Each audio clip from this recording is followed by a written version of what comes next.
नाज़रीन ग्रामी, अफगानिस्तान में दरियाफ्त होने वाले लिथियम के ज़खायर हों या चाइना की मदद से क्रूड ऑयल की तलाश, अफगानिस्तान ने तमाम दुनिया को वरता हैरत में डाल रखा है। लेकिन आज हम इस बारे में बात नहीं करेंगे, बल्कि आज हम आपको तालिबान के एक ऐसे मेगा प्रोजेक्ट के बारे में बताएंगे जिसकी मदद से न सिर्फ वो अपने मुल्क को दुनिया की बड़ी ताकत बनाने में कामयाब हो जाएंगे, बल्कि इसके जरिए अब वो तमाम दुनिया को बदलने का इरादा भी लगते हैं। एक ऐसा प्रोजेक्ट जो न सिर्फ अफगानिस्तान में तरक्की के नए दरवाजे खोलेगा, बल्कि एशिया की तकदीर बदल कर रख देगा।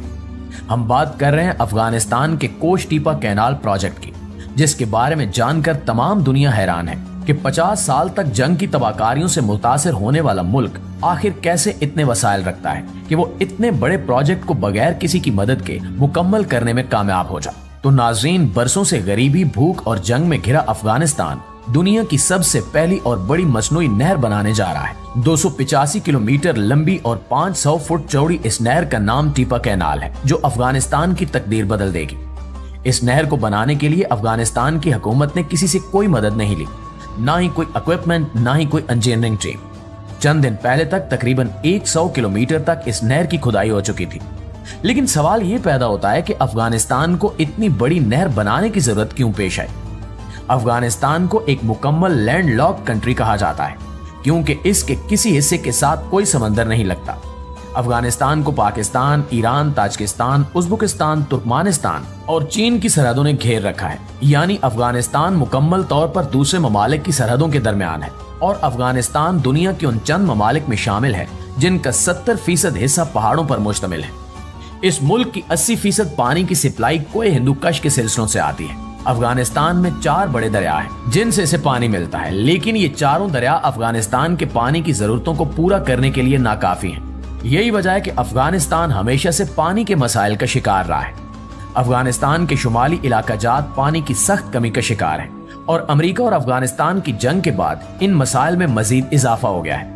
इसलिए फैसला किया गया कि 285 किलोमीटर के फासले तक एक मसनूई नहर बनाई जाए, जो उन तमाम इलाकों को सैराब करे जो पानी की वजह से खुश्क साली का शिकार है। लिहाजा इस मंसूबे की मदद से 5.5 लाख एकड़ खुश्क और बंजर रकबे को लहलहाते हुए सरसब्ज खेतों में बदल दिया जाएगा, जिसमें गेहूं, गंदम, चावल और दूसरे अनाज उगाए जाएंगे। अगले 2 सालों में अफगानिस्तान इस कैनाल की मदद से न सिर्फ अपने मुल्क की जरूरियात के लिए गंदम और दूसरा अनाज उगा सकेगा, बल्कि 50% गंदम दूसरे मुल्कों को एक्सपोर्ट करने के काबिल भी हो जाएगा। दोस्तों, ये प्रोजेक्ट मार्च 2022 में शुरू हुआ था, और उम्मीद की जाती है कि जिस तेज रफ्तारी से काम जारी है, ये प्रोजेक्ट 2025 तक मुकम्मल हो जाएगा। जब ये प्रोजेक्ट शुरू हुआ तो लोगों का कहना था कि अफगानी इंजीनियर टेक्नोलॉजी में इतनी महारत नहीं रखते कि वो इतने बड़े प्रोजेक्ट को कंप्लीट कर सके। लेकिन आज तमाम दुनिया ये देखकर हैरान है कि अफगानी इंजीनियर किस महारत और मंसूबाबंदी और तेजी के साथ इस प्रोजेक्ट को कंप्लीट कर रहे हैं। इस प्रोजेक्ट को 3 फेज में डिवाइड किया गया है। पहले और दूसरे फेज में इस कैनाल की खुदाई की जाएगी, जो कि 100 किलोमीटर तक हो चुकी है। इस मकसद के लिए 200 लोकल ठेकेदारों को मुंतखब किया गया और 7000 क्रेनों और बिल्डोजरों को खुदाई के काम के लिए मंगवाया गया है। हैरानकुन बात यह है कि ये बिल्डोजर, क्रेनें और दूसरी मशीनरी बड़े मुल्कों से इंपोर्ट की हुई जदीद मशीनरी नहीं है, बल्कि ये बिल्डोजर और क्रेनें 1960 की दहाई की हैं। लेकिन इससे भी ज्यादा हैरानकुन बात यह है कि वो बड़ी महारत से इस मशीनरी को अपने मकसद के लिए इस्तेमाल कर रहे हैं। तमाम काम एक मंसूबाबंदी और तरतीब से किया जा रहा है। तमाम ट्रक एक लाइन में खड़े होते हैं और इंजीनियर का इशारा मिलने पर क्रेनें इनमें मिट्टी डाल देती हैं। जब इंजीनियर ओके का इशारा करता है तो ट्रक उस मिट्टी को लेकर चल पड़ते हैं। इतनी ज्यादा मिट्टी को एक जगह से दूसरी जगह मुंतकिल करना बहुत मुश्किल काम था, लेकिन अफगानी इंजीनियर ने इसका बहुत खूबसूरत हल तलाश किया। उन्होंने इस मिट्टी को नहर की बाउंड्री पर डालना शुरू कर दिया।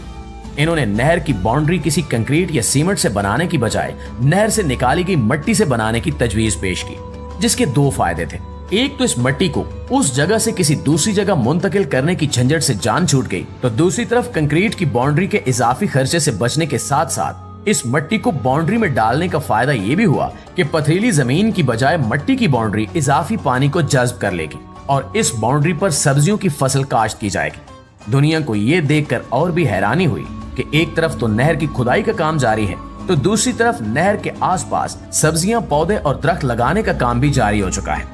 इस कैनाल का काम मुकम्मल होने के बाद वाटर पाइप लाइनों के जरिए 5 किलोमीटर के फासले तक इसका पानी पहुंचाया जाएगा। एक बहुत हैरानकुन चीज जो दुनिया के सामने आई वो ये थी कि इस नहर के पास बने ट्यूबवेल और वाटर पंप्स को चलाने के लिए बिजली की बजाय सोलर सिस्टम लगाए गए हैं, जिससे बिजली के इजाफी खर्चे से बचा जा सकता है। इस प्रोजेक्ट को लेकर मुख्तलिफ लोगों ने बहुत प्रोपेगेंडा किया।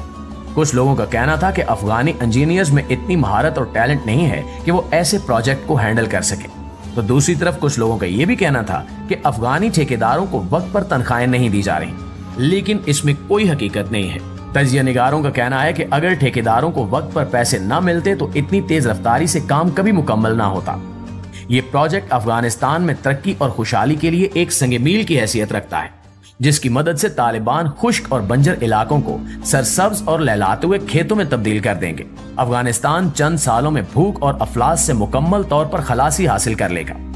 इनके मकामी लोग भी हुकूमत के इस इकदाम से बहुत ज्यादा खुश हैं, क्योंकि इसकी वजह से इनके खेत सैराब होंगे और वो मुआशी तौर पर खुद कफील हो जाएंगे, बल्कि दूसरे ममालिक को भी बड़ी मिकदार में अनाज एक्सपोर्ट करने के काबिल हो जाएंगे, जिससे कसीर तादाद में ज़र मुबादला कमाया जाएगा, जो कि अफगानिस्तान के दीगर बड़े प्रोजेक्ट्स पर खर्च किया जाएगा। इसके अलावा ये भी कहा जा रहा है कि अगर इसी तेज रफ्तारी से अफगानिस्तान में काम होता रहा तो उम्मीद की जा रही है कि आने वाले चंद सालों में अफगानिस्तान एक बड़े ज़रई मुल्क की हैसियत से दुनिया के नक्शे पर उभर कर सामने आएगा।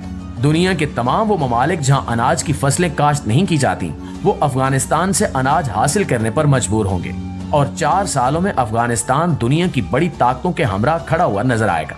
एक ताकतवर और मुआशी तौर पर खुद कफील मुल्क होने की वजह से आलम इस्लाम के लिए भी मुआविन और मददगार साबित होगा। दुनिया देखेगी कि कैसे तालिबान जंग से जलते हुए शिकस्ता हाल अफगानिस्तान को खूबसूरत और सरसब्जो शादाब लहलाते हुए अफगानिस्तान में बदल देंगे। अफगानी तालिबान ने ना तो जंग के बाद अपने हालात का रोना रोया और न कशकौल लेकर IMF के पास $1 अरब का कर्जा लेने पहुंचे, बल्कि इन्होंने मर्दाना वार अपने हालात का मुकाबला किया और अपने मौजूदा वसाइल को अच्छे तरीके से इस्तेमाल करते हुए अपने मुल्क को तरक्की की राह पर गामजन किया। इन्होंने ना तो मॉडर्न और तरक्की याफ्ता होने के लिए दीन से दूरी इख्तियार की और न ही करप्शन के जरिए बैरून ममालिक में अपने अकाउंट्स खोले, बल्कि पूरी दुनिया ने देखा कि इन्होंने कम वसाइल के साथ इंतहाई कलील मुद्दत में अपनी आवाम की भलाई के लिए काम किया। हम जहां एक तरफ अफगानी इंजीनियर्स को महारत और जिद्दत से पुरानी मशीनरी के साथ मुनज़्ज़म तरीके से काम करते हुए देखते हैं, तो दूसरी तरफ नमाज के वक्त इंजीनियर्स और कारीगरों को तपते हुए बंजर इलाकों में अपने खुदा के आगे सजदा रेज होते हुए भी देखते हैं। सोचने वाली बात